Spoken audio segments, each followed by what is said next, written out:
I don't like words that hide the truth. I don't like words that conceal reality. I don't like euphemisms or euphemistic language. And American English is loaded with euphemisms because Americans have a lot of trouble dealing with reality. Americans have trouble facing the truth. So they invent a kind of a soft language to protect themselves from it. And it gets worse with every generation. For some reason, it just keeps getting worse. I'll give you an example of that. There's a condition in combat. Most people know about it.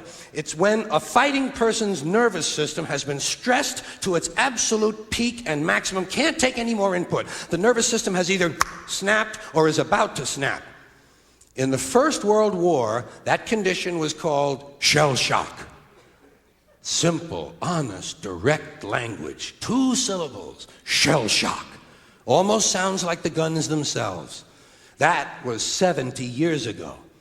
Then a whole generation went by, and the Second World War came along, and the very same combat condition was called battle fatigue. 4 syllables now. Takes a little longer to say.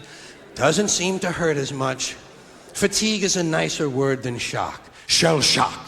Battle fatigue. Then we had the war in Korea, 1950. Madison Avenue was riding high by that time, and the very same combat condition was called operational exhaustion. Hey, we're up to 8 syllables now. And the humanity has been squeezed completely out of the phrase. It's totally sterile now. Operational exhaustion. Sounds like something that might happen to your car. Then, of course, came the war in Vietnam, which has only been over for about 16 or 17 years. And thanks to the lies and deceit surrounding that war, I guess it's no surprise that the very same condition was called post-traumatic stress disorder. Still 8 syllables, but we've added a hyphen. And the pain is completely buried under jargon. Post-traumatic stress disorder. I'll bet you if we'd have still been calling it shell shock, some of those Vietnam veterans might have gotten the attention they needed at the time. I'll bet you that. I'll bet you that.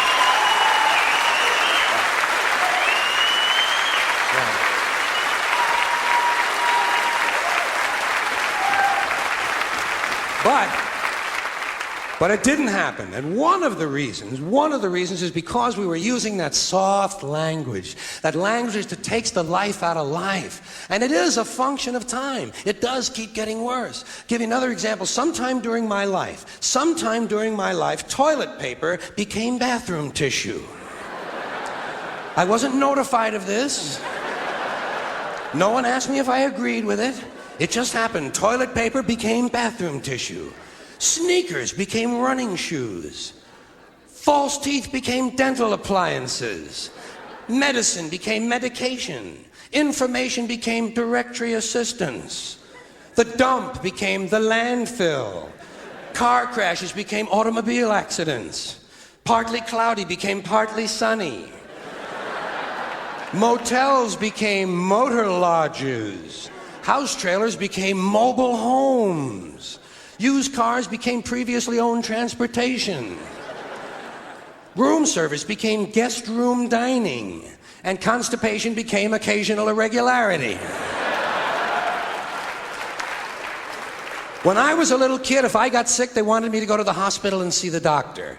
Now they want me to go to a health maintenance organization or a wellness center to consult a healthcare delivery professional. Poor people used to live in slums. Now the economically disadvantaged occupy substandard housing in the inner cities. And they're broke. They're broke. They don't have a negative cash flow position. They're fucking broke. Because a lot of them were fired. You know, fired. Management wanted to curtail redundancies in the human resources area. So many people are no longer viable members of the workforce. Smug, greedy, well-fed white people have invented a language to conceal their sins. It's as simple as that. The CIA doesn't kill anybody anymore. They neutralize people. Or they depopulate the area. The government doesn't lie. It engages in disinformation. The Pentagon actually measures nuclear radiation in something they call sunshine units. Israeli murderers are called commandos. Arab commandos are called terrorists. Contra killers are called freedom fighters.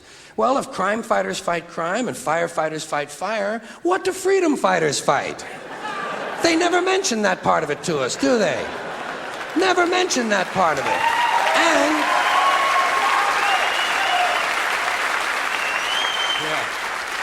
And some of this stuff is just silly. We all know that. Like on the airlines, they say they want a pre-board. Well, what the hell is pre-board? What does that mean? To get on before you get on? They say they're going to pre-board those passengers in need of special assistance. Cripples!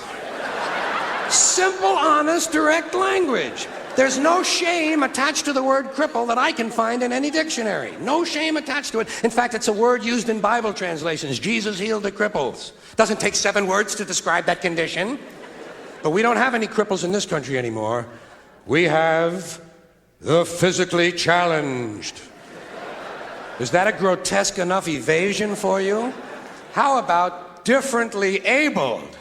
I've heard them called that, differently abled. You can't even call these people handicapped anymore. They'll say, we're not handicapped, we're handy-capable. These poor people have been bullshitted by the system into believing that if you change the name of the condition, somehow you'll change the condition. Well, hey, cousin, doesn't happen. Doesn't happen. We have no more deaf people in this country, hearing impaired. No one's blind anymore, partially sighted or visually impaired. We have no more stupid people. Everybody has a learning disorder. Or he's minimally exceptional. How would you like to be told that about your child? He's minimally exceptional. Oh, thank God for that.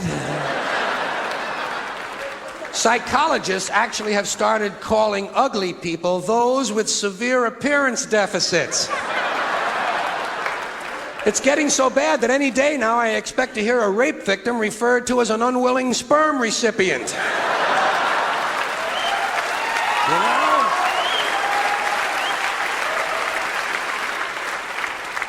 And we have no more old people in this country. No more old people. We shipped them all away, and we brought in these senior citizens. Isn't that a typically American 20th century phrase? Bloodless, lifeless. No pulse in one of them.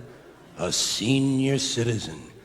But I've accepted that one. I've come to terms with it. I know it's here to stay. We'll never get rid of it. That's what they're going to be called, so I'll relax on that. But the one I do resist, the one I keep resisting, is when they look at an old guy and they'll say, look at him, Dan. He's 90 years young. Imagine the fear of aging that reveals. To not even be able to use the word old to describe someone, to have to use an antonym. And fear of aging is natural, it's universal, isn't it? We all have that. No one wants to get old, no one wants to die, but we do. So we bullshit ourselves. I started bullshitting myself when I got to my 40s. As soon as I was in my 40s, I'd look in the mirror and I'd say, well, I guess I'm getting older. Older sounds a little better than old, doesn't it? Sounds like it might even last a little longer. Bullshit, I'm getting old. And it's okay, because thanks to our fear of death in this country, I won't have to die. I'll pass away.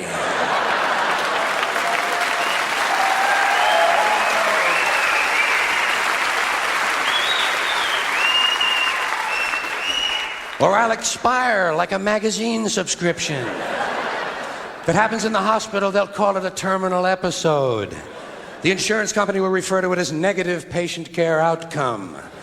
And if it's the result of malpractice, they'll say it was a therapeutic misadventure. I'm telling you, some of this language makes me want to vomit. Well, maybe not vomit. Makes me want to engage in an involuntary personal protein spill.